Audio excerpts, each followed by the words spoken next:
प्रयागराज महाकुंभ मेले में जो चमत्कार हुआ उसने पूरी दुनिया के होश उड़ा दिए।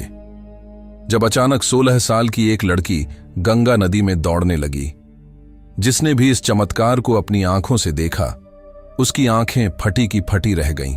कहते हैं, यदि एक बार भगवान शिव की कृपा किसी पर हो जाए तो वह आंधी तूफान तो क्या, भवसागर को भी पार कर सकता है। बड़े बड़े काम जो पैसे से नहीं होते, वह केवल महादेव के नाम लेने से चुटकियों में हो जाते हैं। आज हम आपको एक ऐसी लड़की की कहानी बताएंगे जिसने महादेव का नाम लेकर बहती नदी को दौड़कर पार कर दिया। जिस काम को 20 साल से तपस्या में लीन बड़े बड़े साधु नहीं कर पाए, वह मात्र 16 साल की एक भक्त ने कर दिखाया। प्रयागराज के पास एक छोटे से गांव में रहने वाली गौरी बचपन से ही भगवान शिव की अनन्य भक्त थी। उसका दिन महादेव के नाम से शुरू होता और उन्हीं के नाम पर खत्म। गांव के पास गंगा नदी के दूसरी ओर एक नागा साधु की कुटिया थी, जहां गौरी रोजाना भोजन लेकर जाती थी। गौरी साधुओं को भोजन कराते समय भी महादेव के नाम का जाप करती रहती थी। एक दिन गौरी को भोजन लेकर साधु बाबा के पास पहुंचने में देर हो गई। बाबा ने देरी का कारण पूछा तो गौरी ने बताया कि नाव मिलने में देर हो गई। इस पर बाबा ने कहा, बेटी, लोग तो भगवान का नाम लेकर भवसागर पार कर लेते हैं और तू एक नदी पार नहीं कर सकती। बाबा की इस बात ने गौरी के दिल और दिमाग पर गहरा प्रभाव छोड़ा।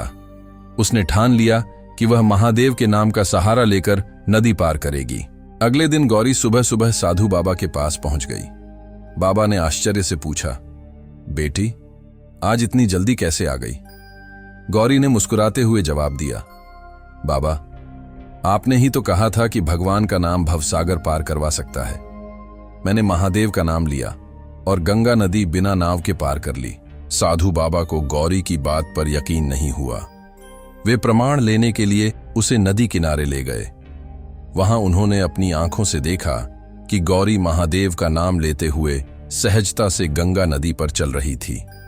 यह दृश्य देखकर साधु बाबा का सिर श्रद्धा से झुक गया। उन्होंने गौरी को प्रणाम करते हुए कहा, देवी, आज से तू मेरी गुरु है। मैंने जीवन भर भगवान का नाम लेने का उपदेश दिया, पर तूने भगवान को अपनाकर उनकी शक्ति को साकार कर दिखाया। इस घटना ने यह साबित कर दिया कि सच्ची भक्ति से हर असंभव काम संभव हो सकता है। महादेव का नाम केवल बोलने के लिए नहीं है, बल्कि उसमें अटूट विश्वास रखने और उसे जीवन में अपनाने की शक्ति होती है। महाकुंभ के इस चमत्कार ने सभी श्रद्धालुओं को अचंभित कर दिया। जिसने भी यह दृश्य देखा, उसकी आंखें आश्चर्य से फटी रह गईं। यह घटना महादेव की असीम कृपा और भक्ति के अद्भुत प्रभाव का जीवंत उदाहरण है। यह कहानी हमें सिखाती है कि भगवान पर अटूट विश्वास और समर्पण से हर मुश्किल राह आसान हो जाती है। अगर आपको यह कहानी प्रेरणादायक लगी हो तो इसे अपने दोस्तों और परिवार के साथ साझा करें। हर हर महादेव।